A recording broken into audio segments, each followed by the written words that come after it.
Greetings humans, this is Aramis from Archill Archives, and today we are going to be taking a look at these lovely markers. They are the Weisbrandt Ultracolor markers, a pack of 50, and it comes with a chisel and a brush nib. And if you want to know my overall thoughts, I'd say buy them.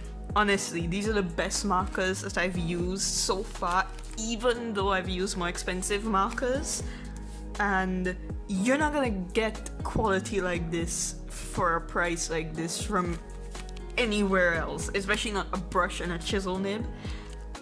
And I paid for the 50 markers, I paid either $15 or $16.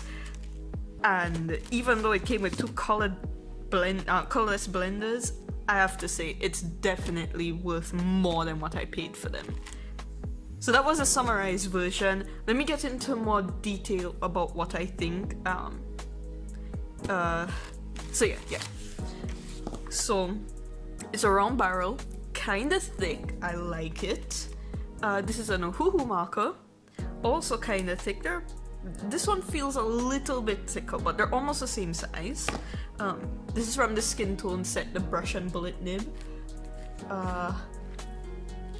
This is a spray alcohol marker. This is triangular. Anybody who knows me knows I really like round barrels, not so much triangular barrels.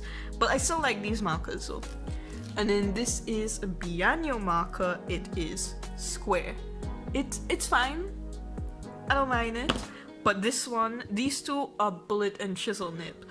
Out of all the combinations, brush and chisel is my favorite, which is another reason why I really like this set in particular.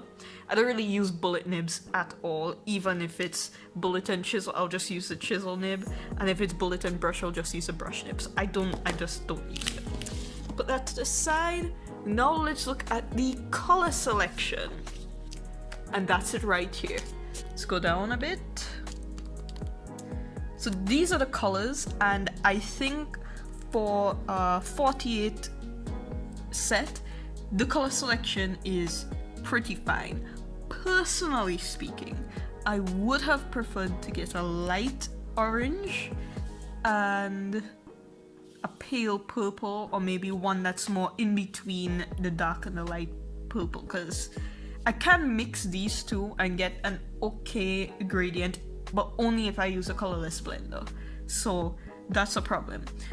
These are some of my favorite blues. I use them all the time.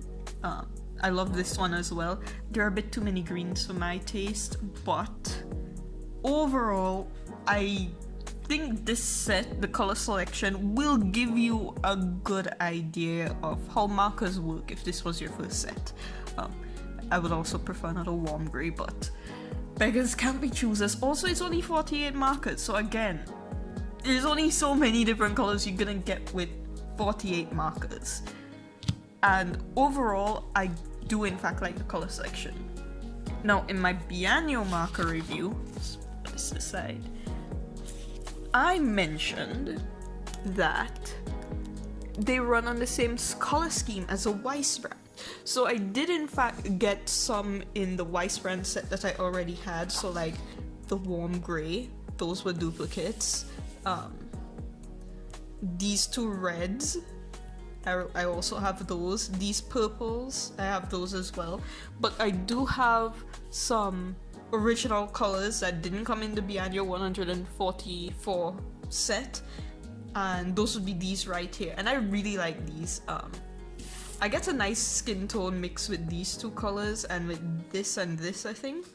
But having these 5 browns here do give me a bit more room to play with. So I do like having those. I like this gray. I like these pinks and purples because together with the Bianyo set, I can get a better gradient, and I do like this blue. So, and these two yellows. I love these two yellows together. I use this one in particular all the time. But it's one thing to look at the swatches and another thing to actually use them. So how do these look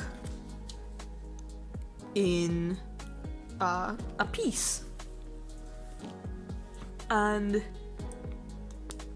that would be like this. So normally when I'm doing doodles, I would pick a color scheme. You know, I'd pick like warm colors or cool colors, or maybe a pink, green, and purple, and I'd pick like some gradients and I'd use only those colors.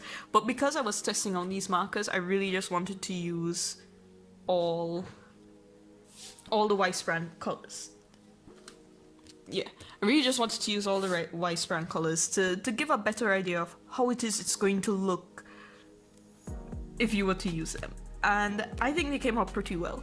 Personally speaking though, again, I would have liked a paler orange, maybe a paler red. But I think it's nice.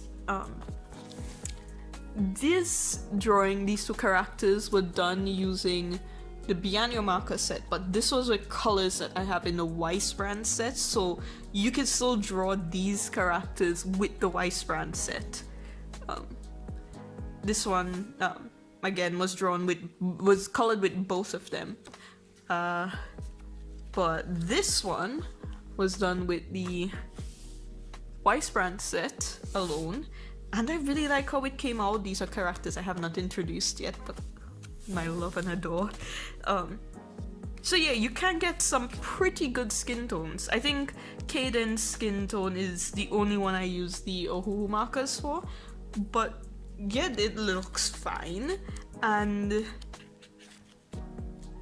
well, overall, I think this set would be very good if you're doing doodle art, because then you don't have to worry as much about skin tones and stuff. But for 48 markers, for about $15 or $16, I have to say, I am impressed and I love these markers so much. I've been using them for a while at this point, and I can confidently say that none of them are getting dry. So I think they come with a decent amount of ink in them, and yeah, I really don't have much to complain about with these markers.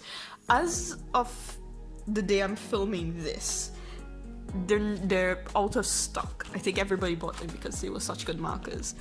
But if they ever come back in stock, I'd say definitely buy them. Especially if this is your first set. I think this is a good first set. The price is right, the quality is high. Definitely recommend them. If you do end up wanting more colors with this kind of ink, the Bianio markers run on the same color scheme, and they basically have the same ink as well. So, but the only problem is that I think the Bianio markers have a brush nib, but I have the bullet and chisel set. I don't really mind, I'm not too fussy about it, but the brush nib is really nice. So that's all I have to say on it. It's good markers for a good price. You can check out some other of my marker reviews. At this point, I've tried about 6 different brands, and so far this is the best. You can see what I think about the other markers in those reviews. You would have noticed that while I was flipping through, there are some characters. These are my OCs. Some of them are from books that are currently being published online for free that you can read. My web novel, for instance, I Will Become a God, is free for anybody to read on Royal Road and Scribble Hub. I will leave a link to that in the description. I also have novels that I sell on Amazon. I will leave a link to that in the description also. And I do more drawings that don't make it into a video. So if you're interested in seeing a bit more doodles or character sketches, then you can follow me on Instagram. I try to post fairly often. I try to do about 3 posts a week and a lot of them are pictures of characters and other pieces that I don't make a video of. I think that's it. So thanks for watching. I hope this review was helpful, and I'll see you in another video. Later.